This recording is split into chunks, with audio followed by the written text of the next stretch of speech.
Hello. Good morning. This is Breaking the Block. I'm stepping in for the community. Welcome to my channel. It is Sunday, April the 6th. Fancy that. And I have a wonderful Mama Maggie with me. Hello, lovelies. Yes, I had first I woke up this morning and I was like, oh my gosh, I'm late for the stream. Wait, is it Sunday or is it Saturday? I know what day it is. I know who I am. I need more coffee. Nice. So, yes, hello. Looks like we have a lot of people in the chat. We have an Eva, morning. We have a Sky, good morning. And a strange human. And Ginny, hello. And Rachel crawls from the shadows. Reminds me of The Ring. And another strange human. Oh, hello. And a Dawn, hello. Yay. Thank you. All the hugs. I was here at 10 a.m. before my brain was like, dude. Same. I was like, I jumped up and I was like, I'm so late. And then I was like, oh, wait, yeah, Laura's going later today. It's fine. Yeah. I did change it. Yeah, it is a nice picture. I like it. It's a screenshot from a video I did. Well, it's a very good looking picture. Thank you. Mine is a filter portrait with an AI background, with a bookshelf background. Just me and my coffee cups because, oh, sweet elixir of life. Mm-hmm. So, yeah. Hello, Jessica. Feels so very late in the day for me. It is 8 in the morning here. It is 9 in the morning here. See, this is the difference between the Westies and the Easties. On the Easties, they're like middle of the day, and the Westies were like, oh, God, it's morning. Oh, God. Yeah. Thank you. Coffee. Otters must have coffee. The 10 a.m. here, which is typically my first lunchtime, which is awesome. I love lunch times. I also love breakfast times and dinner times and afternoon tea times. I'm like a zombie this morning and it's already 11. Oh no. 10 a.m. here in the middle of a savage storm surge. So my yard is a swimming pool right now. Oh no. She's getting what was here like over the last 2 days, and they were like, so much snow, and so we were all battened down, ready for a blizzard. We ain't get nothing. Mm-hmm. There was one morning we had barely some flyby sparkle snow, which means the snow is going by at like 30-40 miles an hour. Ooh. So no snow. And the mountains are beautiful now. Everything is white capped in the mountains, but out here on the prairie, it's like, okay, no snow for us. Yes, Rachel, I agree. Second breakfast. Swimming in the yard. Sky is barely awake. I was up till after 2 a.m. last night. Why? I don't remember.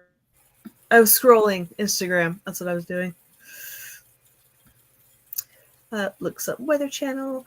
The snow turned into thunderstorms and tornado weather here. Yeah, my snow, by the time my snow gets to Jen, it's tornado weather. Ooh, lovely. Dawn. Swimming, just keep swimming, humming to yourself. Let's see, we were going to take spring pictures today, but my shoulder decided that it wanted to hate the world.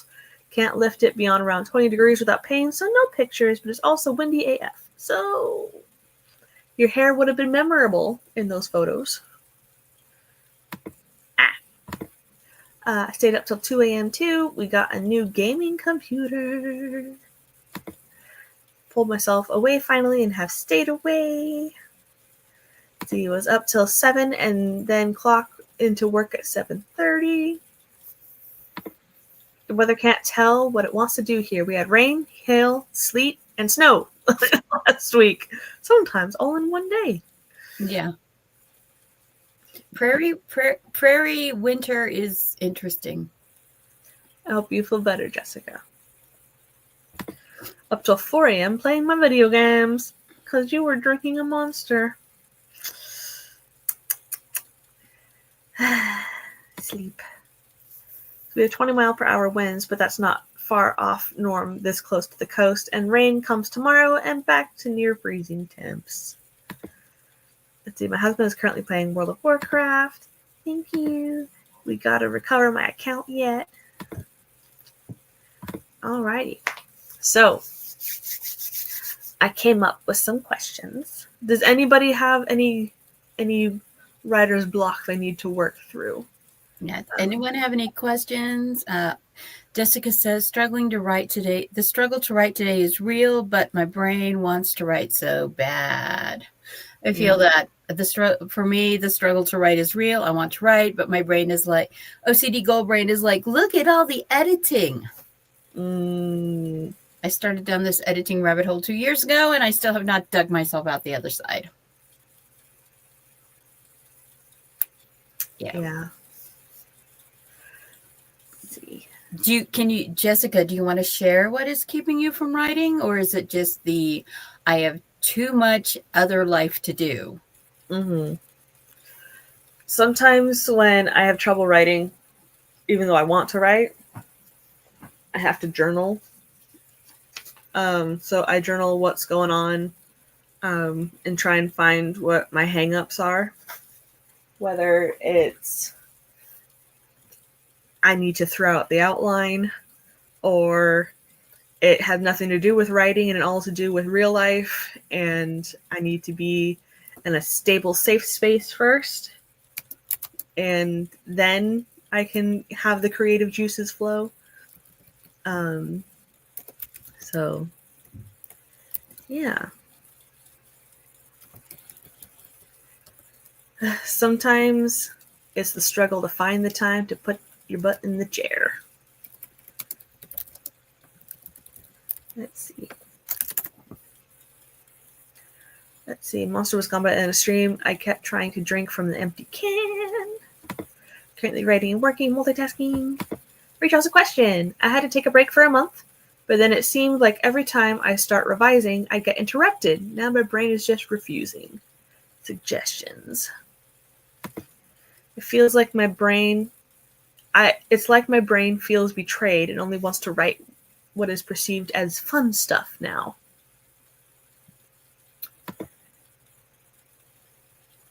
Yeah. Let's see. Yeah, the brain does not like the revising and editing part. Like my brain is like, I have to like duct tape my muse, chuck it in a closet, lock the door to keep myself focused on the task for the rising. Because it's honestly, we've gone over this stuff so much. And that's one of the dangerous things in writer's life is we go over something so many times that our brain is like, I'm tired of this. It's like watching reruns, you know, and you get to this point where your brain is like, I don't want to, no, this is a rerun. I don't want to do it again. I don't want to watch it again. I want something new. I want something exciting. I want to go to the bar and see some guy dancing on the bar top with his Wranglers rather than sitting down at the Golden Corral eating buffet again. So,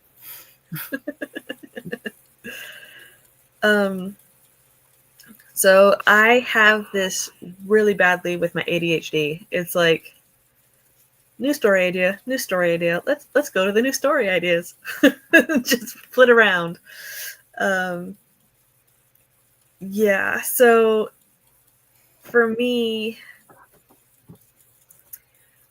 I usually take month-long breaks when my depression comes in, and what I do is I read. but that leads to more story ideas. So, um, but also, when you take breaks from manuscripts, you can come at it from a reader's perspective for a little bit before you're sucked back into the writer's perspective sometimes. So you can rediscover your draft. So for me right now, I have Crimson Strings, which I finally finished the first draft and got alpha reader feedback, and my brain is still too close to it to do the developmental editing to it. So I am letting it be more than 2 months away from it and working on something new, and then I'll go back to it. Just because I need to get my ducks in a row mentally of like, it's okay. I need to figure out what the story really is and what scenes can I alter, because this was a first draft. It is not set in stone. But yeah. Right now I am flitting around between 3 fun stuff projects. So I have a problem. Rachel's like, that's it. I'm enjoying the new stuff. My brain is like, no more revising, woman. But I really need to do this. Not Golden Corral. Eva says, for me, life changes us sometimes at a level that means that we can't be the author of a story right then. I start something else, something I never return. Sometimes I never return, maybe. Yeah, I feel that. I've got a folder with 200 story seeds in it. Do you want to read your comment? But sometimes I have the same old steamed cabbage and roast beef and not let the spicy sausage tacos distract me. Yeah. And it's the work of being a writer. And that's what that basically is. It's how do you make yourself do the work side of being a writer when your brain is like, look at the roller coaster, look at the new world build, it's a whole new world. Exactly. And the other side of you is like, no, go into the mines, gonna hack the words up down in the shadows. Yeah. So yeah, this is literally the struggle of every writer, though. This is how I ended up in a freaking 2.5 million word deficit. Giant mountain range, all the world's built. Now I get to edit it.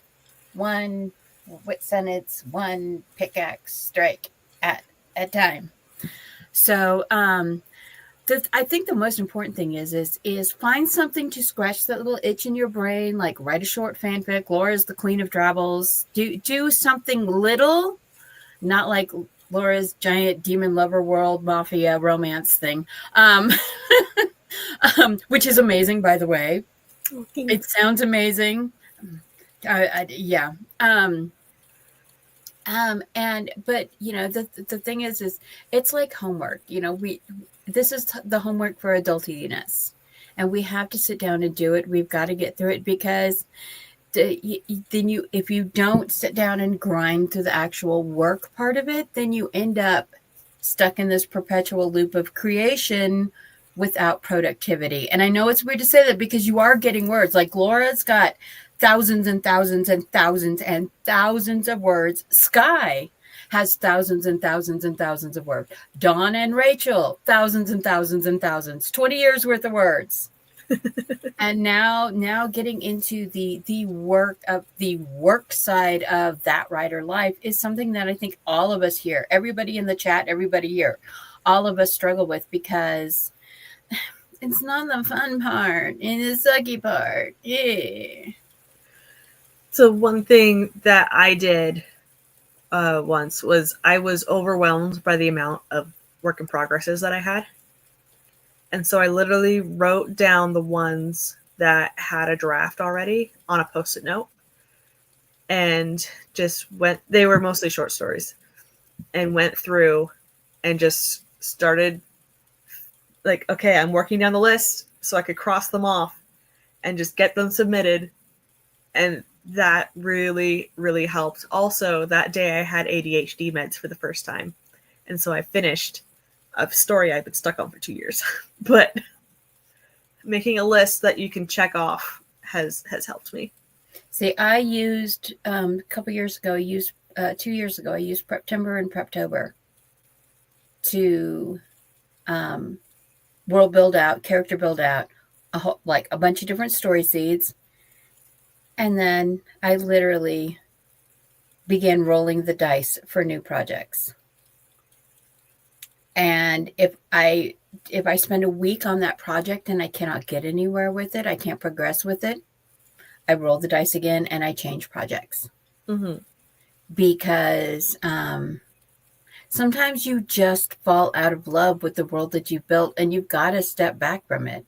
Yeah. It took me 3.5 years to finally get to writing the last book in the Revelation Night series. And actually, I don't know if I'm ever going to publish the third book because everybody is really mad about the ending.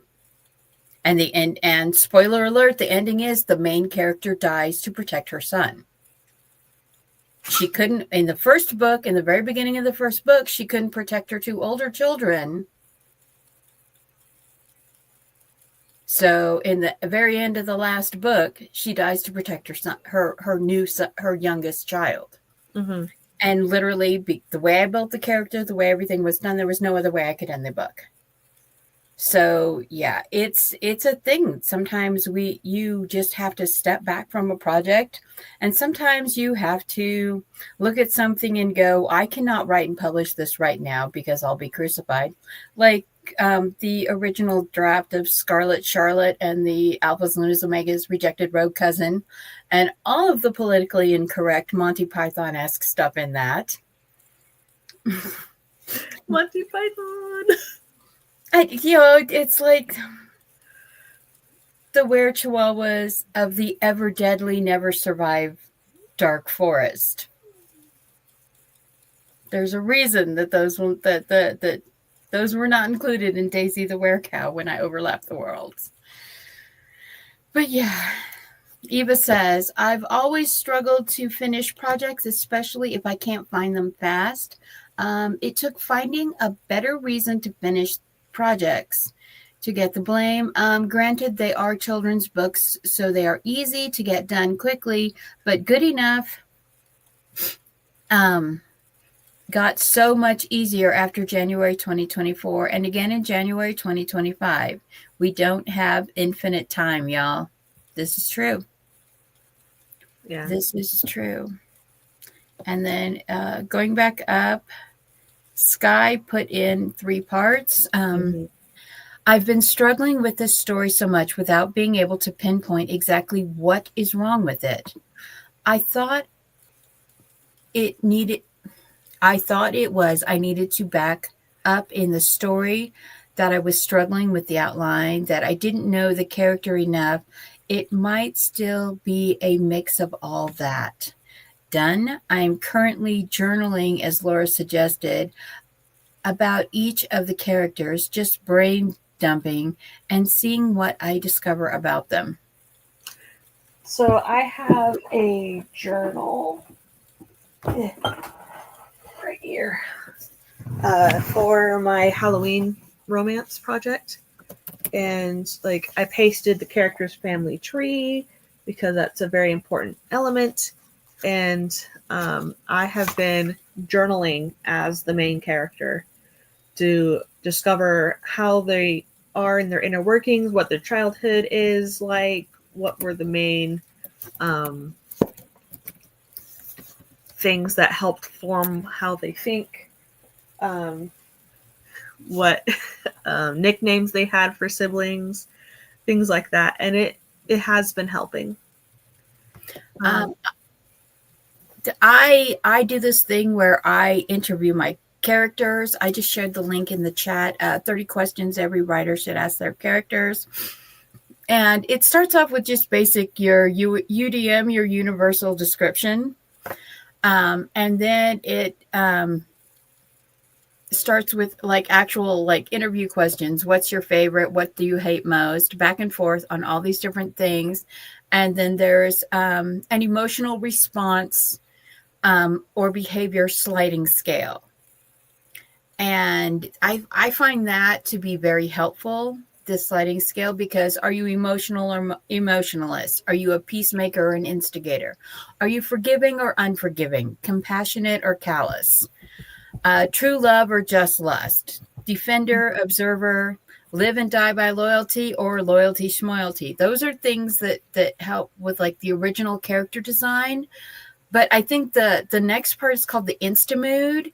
And I think that is really helpful because we all know people that they'll be one way, one moment, something will trigger them and they will flip in an instant. Mm-hmm.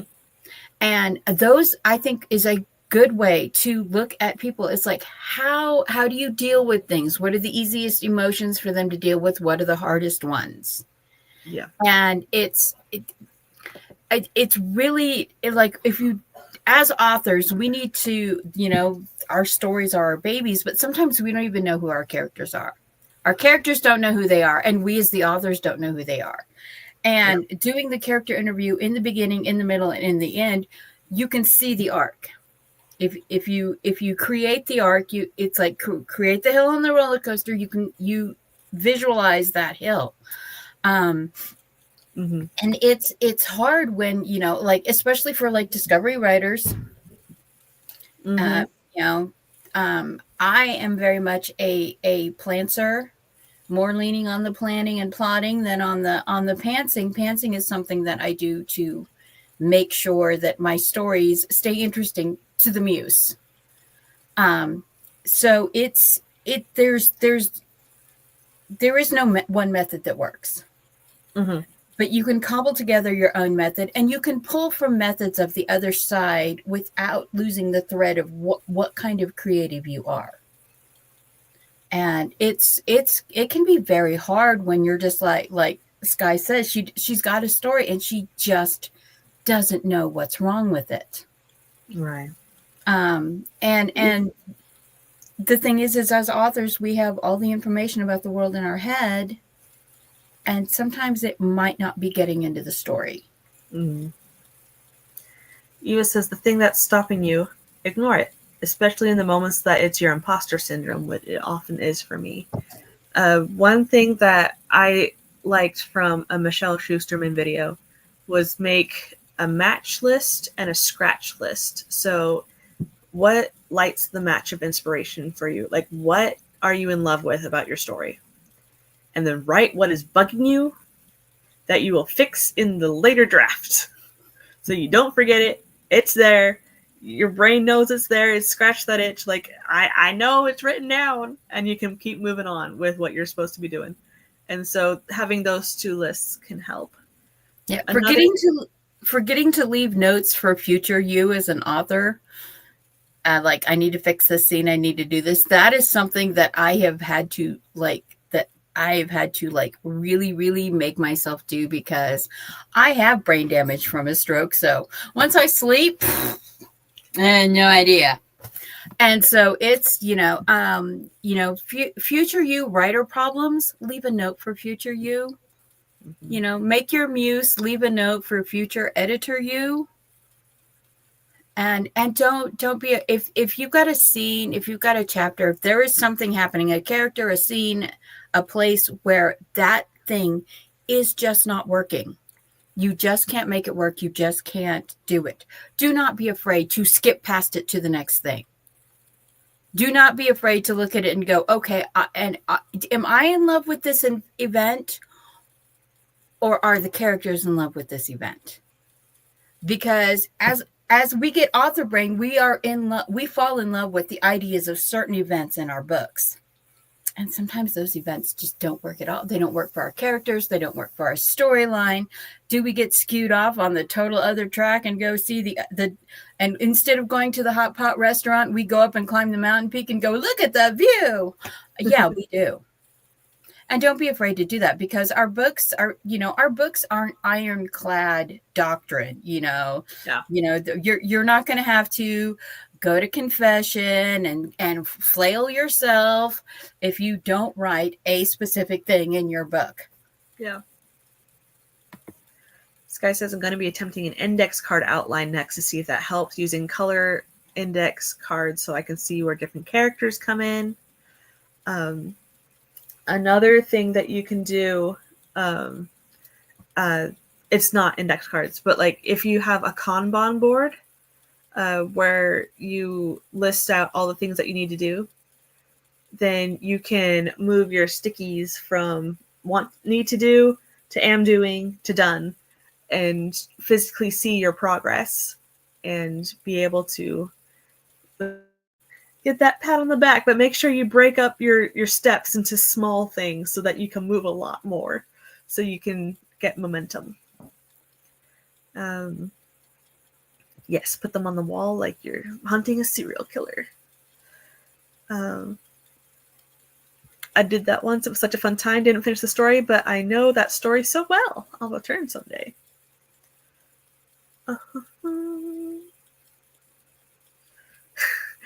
I've been feeling this. It's like that meme about the dog that won't give up the ball for you to throw for a game of fetch again. No revise, only right. Let's see. Dawn says, I plan to work on our campfire builds for our characters with my time off once I get back from North Carolina. Nice. Doubles as YouTube comment. Content. Let's see.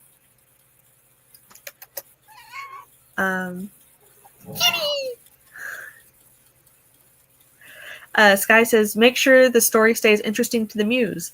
I feel this because once I lost interest in the story, I'll stop working on it, and I probably won't ever return to it. Yeah, that's what I'm finding is in my book of 200, my folder of 200 story seeds.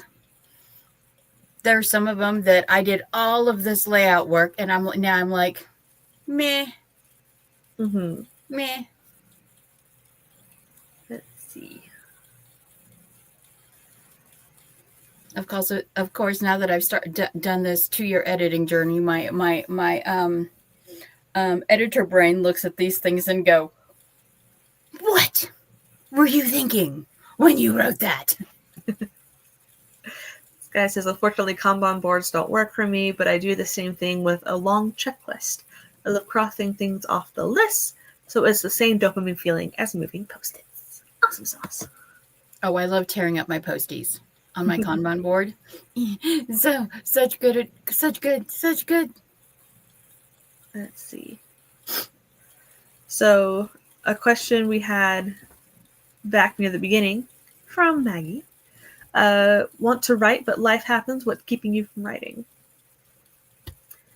Do you have any insights? See, with me, I have brain health issues. I have brain issues from my stroke. I also have that farm life and that mom life going on. And it's like when all of these things start rolling, I find myself like I'm a very structured person. I have a very set routine because I have brain damage. So I do very specific things.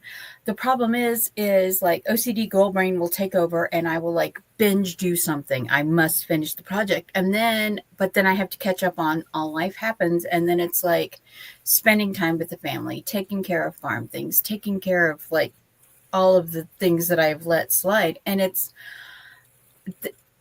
there is a balance that needs to be maintained with creator brain versus non-creator brain. And the thing that I have found, everything in life that keeps me from writing, the way that I have, everybody just did is doing the writers not writing tag.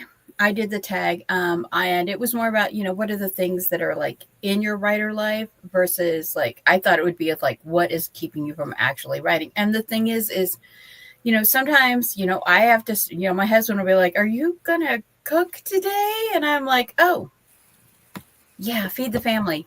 Must feed the family. Must. And so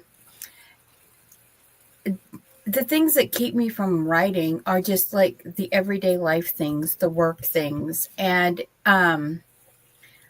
being sprinter in, if you're in Colorado, where it's spring, it's winter, it's spring, it's winter. We've all seen the memes going around right now. Spring's here. No, it's not. Yes, it is. No, it's not. It's back. No, it's not.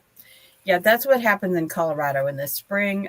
Yeah, Sky lives this up in Montana too, where it is it spring, is it winter?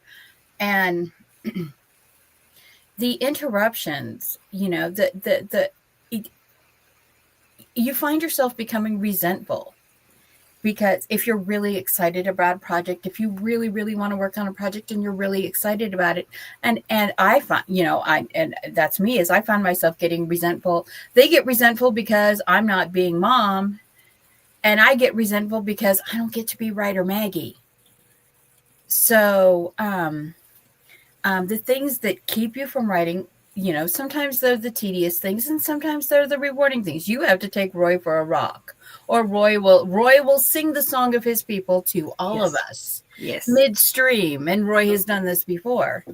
Shiley must be here in the stream, in the lap. Hello. Let me make biscuits with my murder mittens because you're not paying enough attention, and it's the balance is the hardest part. The figuring out how to have that writer life and have that family life, that farm mom wife, that pet mom life. So it's, the things keeping me, the writer not writing things are like right now, editor life is keeping me from having writer's life. Mm-hmm. Because I am trying to publish through 2 gigantic series. And it becomes a distraction, and then you just end up asking you start getting resentful, or I start getting resentful because I don't get the time to write. And I get distracted with the imp talking to me, of course, in like my mother's or my father's voice, telling me that, why are you even bothering with this? Why are you doing this? And honestly, I think, I can write in the car on the way to places because I'm not the one driving, because you don't want me driving. Brain damage means I don't have depth perception anymore. So that car that looks far away is actually directly in front of me. Or, oh no. Or that bird that flies across the road, my brain goes, wall, slams on the brakes. Oh, sorry. Sorry about that. So, yeah, I just finding coping mechanisms, little ways to like I talked about, the itch to be creative. Scratching that little itch in my brain, getting that little endorphin fix. That is my balancing mechanism, while having to just go, okay, I have to do this. I have to do this. I don't want to get a wine, but I'm going to go do it. And but there's so much in the world right now that is literally like, nope, you don't have time to write. You have to do this. You don't have time to write. You have to do this. And just shut it off. Mm-hmm. And sometimes you just have to ignore your responsibilities, not every day, but just occasionally. Ignore everything telling you between the writing and the not writing. Rachel says, I'm the family caregiver, and that is the interrupting mechanism. Sometimes you need to set boundaries with people, but sometimes it's not possible if they're little. What is this boundaries thing you think of? Yeah. Like me, I get most of my writing in while my family's at work. Yeah.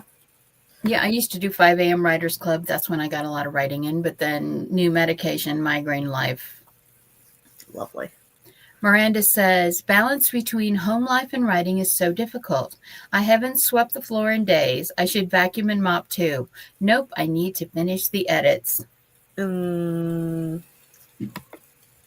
another thing. You have this fear that if I stop, I'm not going to start again. Yeah.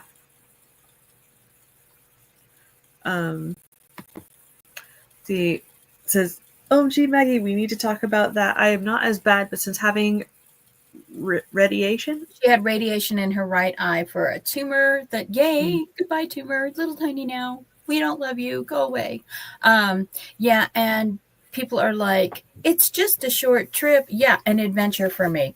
Yeah, driving when you have like the thing that I have is in my left brain, and like it I feel it press sometimes it press I have like inflammation, and it like presses on my left eye, and my left eye is like, you will see nothing today.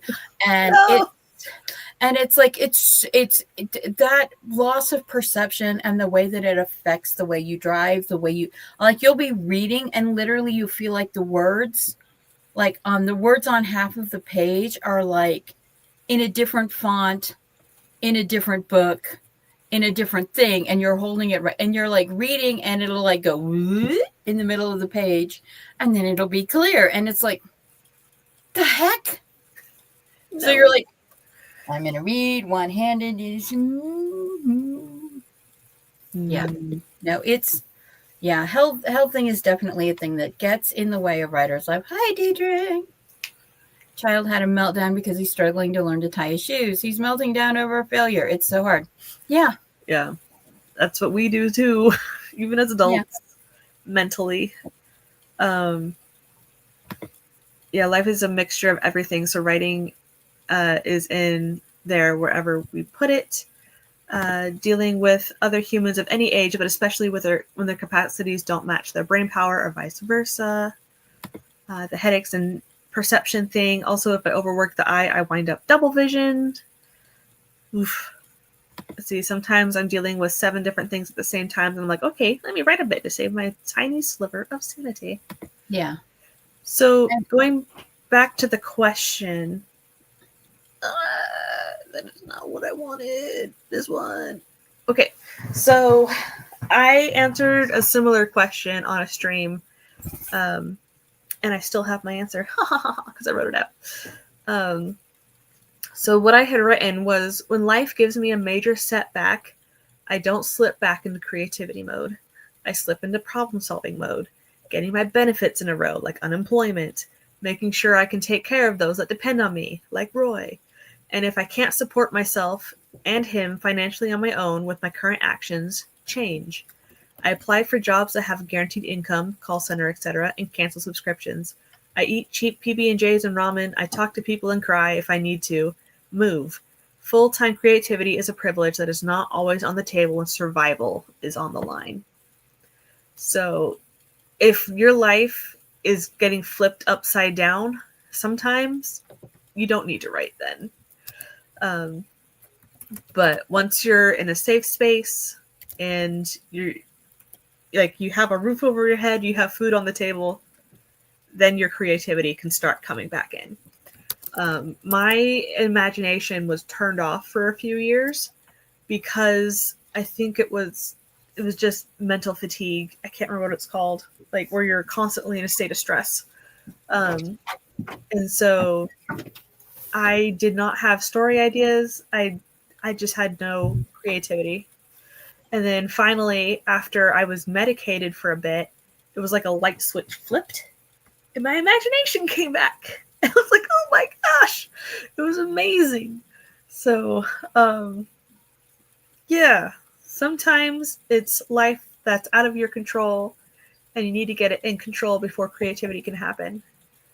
But, yeah. The next question is from Rachel. And how do you all handle creatives that you have hired when they are behind? Like, you don't want to be difficult to work with, but also need the artwork. Oof. Yeah. Communication, because life happens to them too. And just sit down and have a serious talk with them and say, are things in a place, are you in a place where you cannot continue this?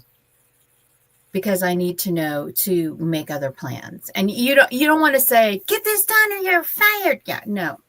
We're all creatives. We all understand that, there is a bridge thing that happens there. And sometimes it's hard because sometimes you just feel like they're gaslighting you, and you have deadlines too. And the most important thing is can your business model, can your publishing model handle the delay, or have you already delayed? Because sometimes, as much as we love someone, as much as we admire someone, as much as we're like, yay, thank you for doing this, thank you for, I hired you, I'm so glad I got you. Sometimes we have to go, I need to know if I need to make other arrangements. Because honestly, that is the hardest part for all of us here. All of us are very nurturing people. Everyone I see in the chat, hi Deidre, hi RA. We all know that, life gets in the way. Life gets in the way of our writing. Life gets in the way of our editing and formatting and publishing and marketing. But, if you're waiting on cover art, if you're waiting on a formatter, if you're waiting on an editor, things get hard. Yeah. Things get hard. And sometimes you just need to nudge them and remind them, because I am the queen of getting a beta read to do, putting it on the schedule, and then my brain goes, Flit, you did. And like one that I did, and I feel so bad because I did a beta read for Jenna, made all my notes. I cannot find the document I made the notes in. Oh no. And I never sent it to her because it's not in my sent email anywhere. So I'm going to have to reread this book, redo the notes. And yeah, this is my weekend. This is my project while I am driving up to Pagosa Springs for the vacation. I've got a 4-hour drive that I'm going to be reading and making new notes because I've completely lost everything. And I know I read it and I know I made the notes. But my brain says, you didn't do anything. And I have the original document that I started handwriting in before I started typing it in, but I cannot find the... Yeah. So nudge the person, give them a nudge to make sure that they haven't forgotten your project. Second thing is just have a gentle but serious conversation with them about... we need, did you forget this project? Okay, no, it's just life getting in the way. Okay, I can bump my project, or I've already bumped my project. I need to know, what we can do to make us both succeed, or if I need to give you some space and make an alternate plan, because sadly we plan B. Yeah. One thing that I like to do when I'm hiring people is have a buffer, so that if they are late by like 2 weeks, I'll still be okay with my pre-order deadline or whatever. So have that built-in buffer when you hire, but don't let them know there's a buffer. Yeah. Well, Amazon has gotten really strict about, like, if you have to cancel or bump your pre-order, they give you such a stink eye now. It's like, if you have to cancel a pre-order, they will not let you pre-order, depending if you've done it before or not. They won't let you set up a pre-order for like another quarter, 2 quarters, year. Ooh. They will take that ability from you. Draft to Digital will penalize you for canceling a pre-order. I don't know about the other platforms. I just know about those two. But so, yeah, if you have a pre-order in place, tell them, like, I cannot, like, not make this deadline. And I know you have things going on, but this is my business. And it's hard. It's so hard sometimes. Eva says, Ingram Spark doesn't really have anything with the pre-orders. Either you have the book up or you don't, I guess. Okay. Yeah, I don't know that much about Ingram Spark. Same.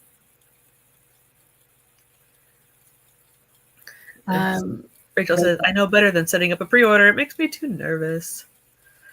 Sky says, this question just makes me double down on my desire to make sure I'm completely done with everything on the back end before scheduling pre-orders or setting deadlines. Yikes. Yeah. Eva, you can pre-order my book right now, for example. But other times I didn't hit those dates. Nothing different happened. Yeah. So when I hire a editor or an artist, usually I do it through a website where it has a deadline. of like your delivery date is this day. So I haven't had them miss a delivery day yet. So I haven't had to deal with this, but yeah, it sounds very stressful.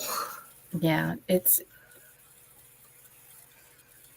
just it's a conversation that you have to have a gentle conversation because life happens, but you also have to like you can't be friends with your kids kind of a thing because you have responsibilities, they have agreed to have responsibilities, and you know you can't damage your business model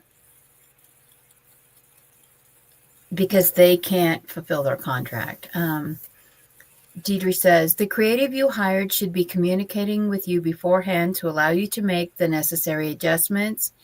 If not, that is definitely something to address. Re-expectations. Yeah.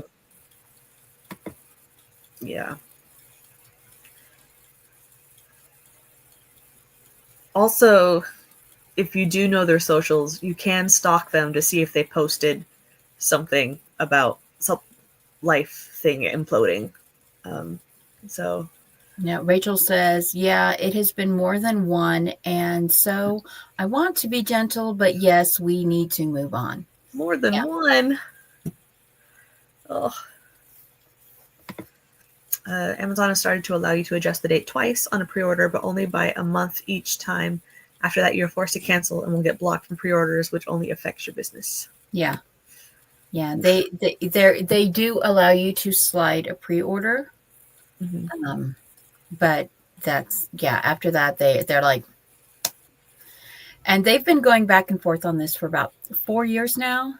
Like, I had a pre-order early on that I had to cancel, and yeah, I couldn't do a pre-order again for a year. And then the next time I had to move one, I needed to move a pre-order. They were like, okay, but if you do this again, then you won't be able to set up another pre-order for 2 quarters because you've already had one pre-order fail. Yeah. And then the next time it will be a year every time. So yeah, it's they want the business, but they also don't want the complaints on the expectations.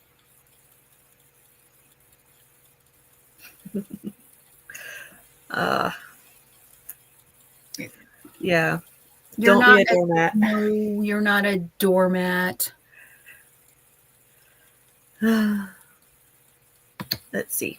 Okay. Another question was, how do you all handle creatives? Wait.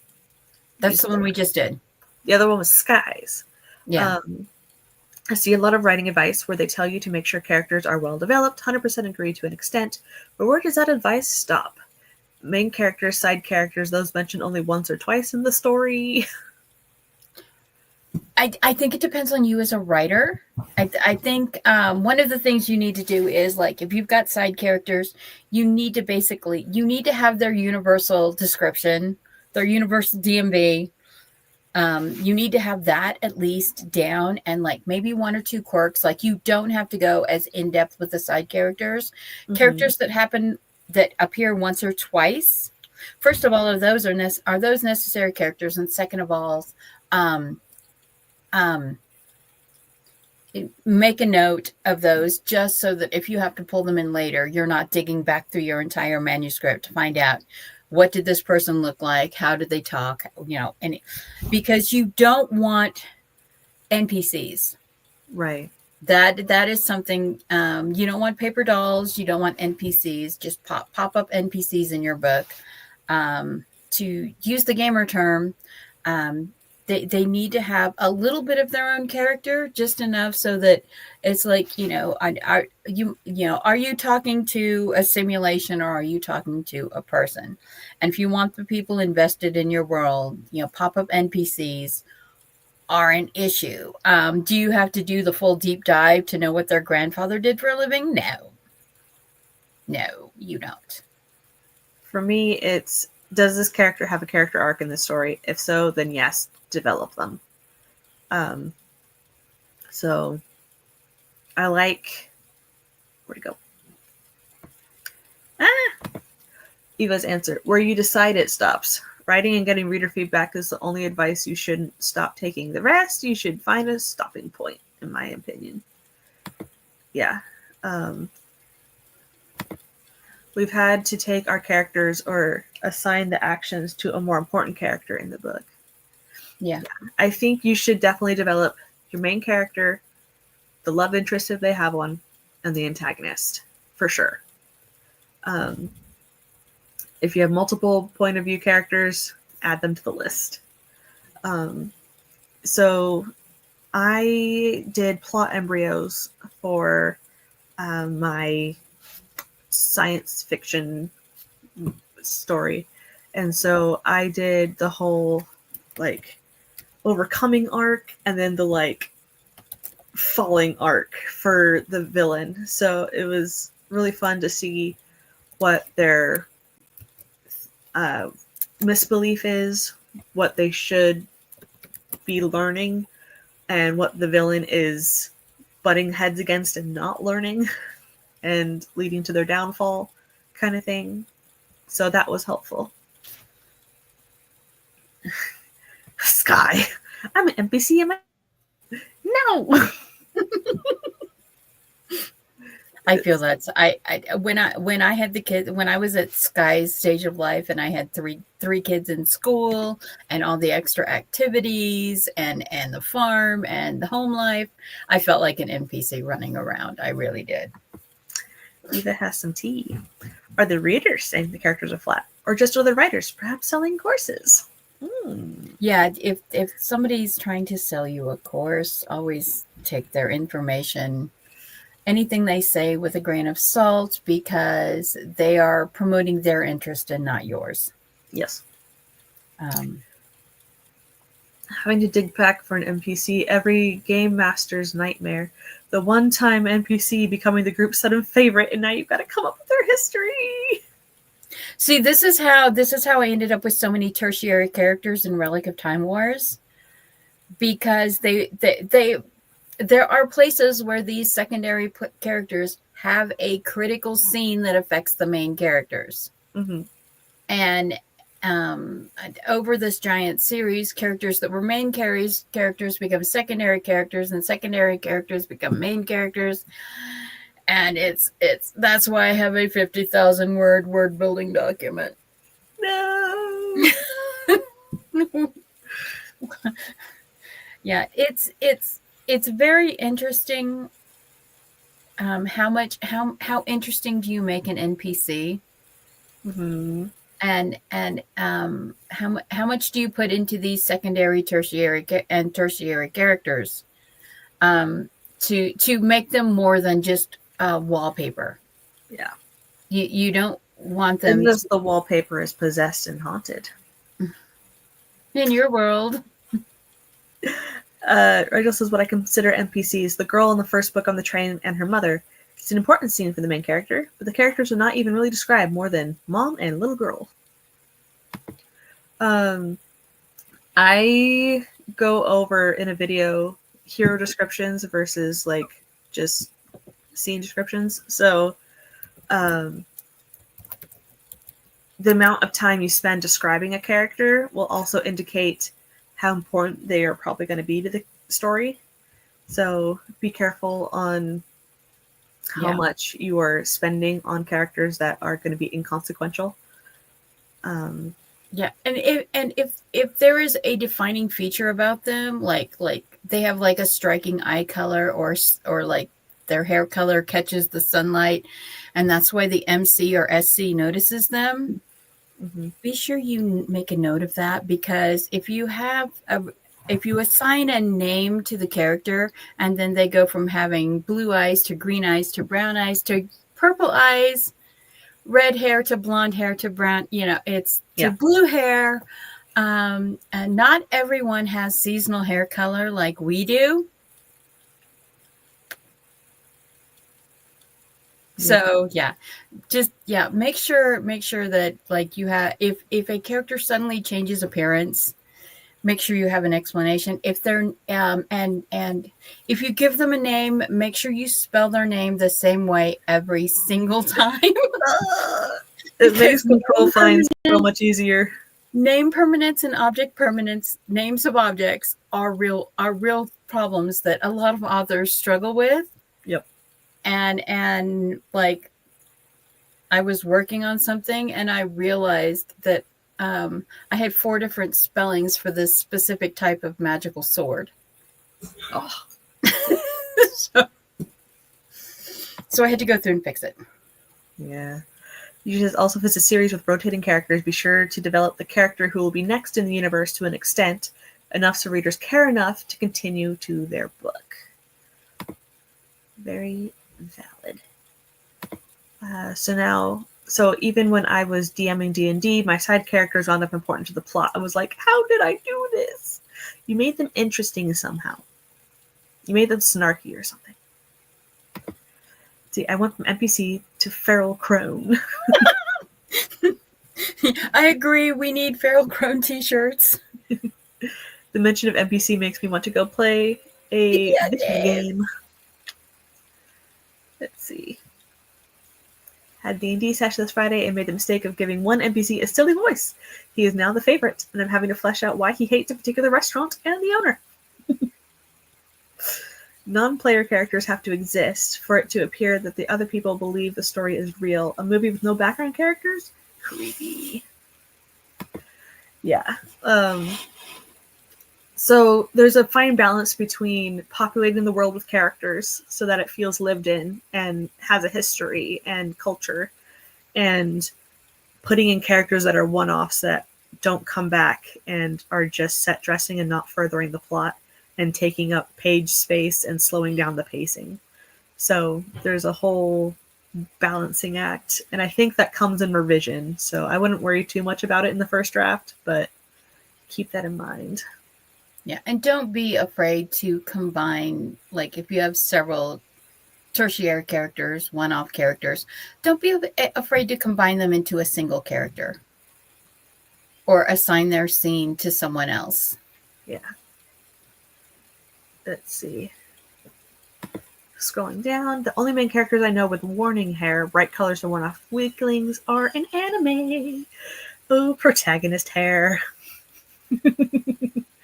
Hi, Jocelyn. Let's see. Hi, Steve. And yes, let me see. Adrian came in. Hi, Adrian. Hi. Adrian's got in Mystic Legend of the Spark. He's got some interesting side little NPC. I wouldn't call them NPC because they're interesting, but he's got some side characters that are like,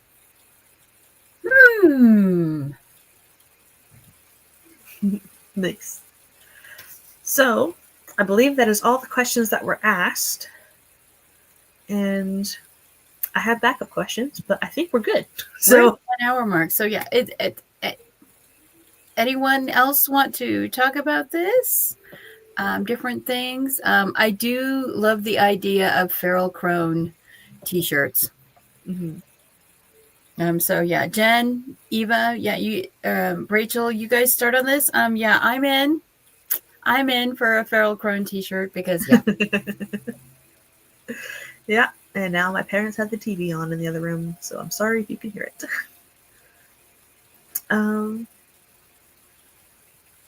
Yeah. Feral crone, chaos goblin. Nice. Okay, so that's about it for today. Are we doing the next one in 2 weeks, or do we know when the next one's going to be scheduled?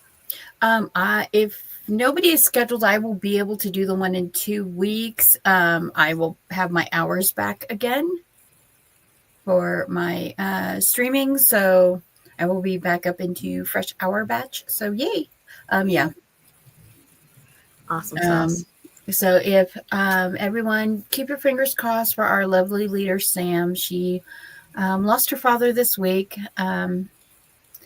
And we are all just hoping the best for her, that she can she and her family are okay at this time.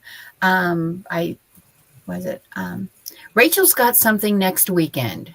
Rachel and Dawn have something next weekend. I don't know. When is Easter? 20th. The 20th? Okay. So maybe take that day off, because a lot of people, even if they aren't going to church, they will be doing family things and stuff like that. So yeah. I still have to write character randomizer for that week. Cool. So stay tuned. Subscribe to everybody. You'll find us somewhere in a couple weeks. And if you don't necessarily go to our channels, you can usually find Laura on streams. You can usually find me in I am the chat bot mod person that's always around, running around in the comments. Except this week, because this week I'm going to the hot springs.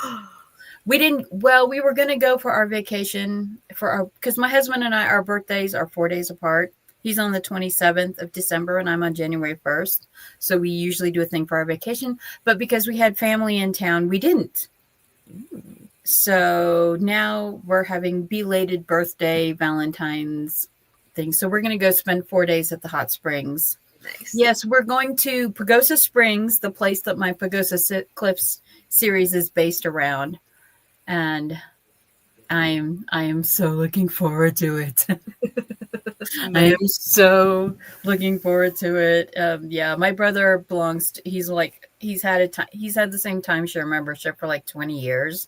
So it gets like 1 million points a year. And so I'm like, can I slide you some money to go use your timeshare? Exactly. And so I have a place with a kitchen, so I don't have to worry about food allergies and things like that. I can actually go and cook food and not have to worry about eating out the whole time on vacation and getting something that may or may not put me in the hospital. So yeah. Oof. Yeah. Hospital stays are not pleasant usually. But yeah. Thank you all so much for coming. Let me find my outro and see you all later. Bye.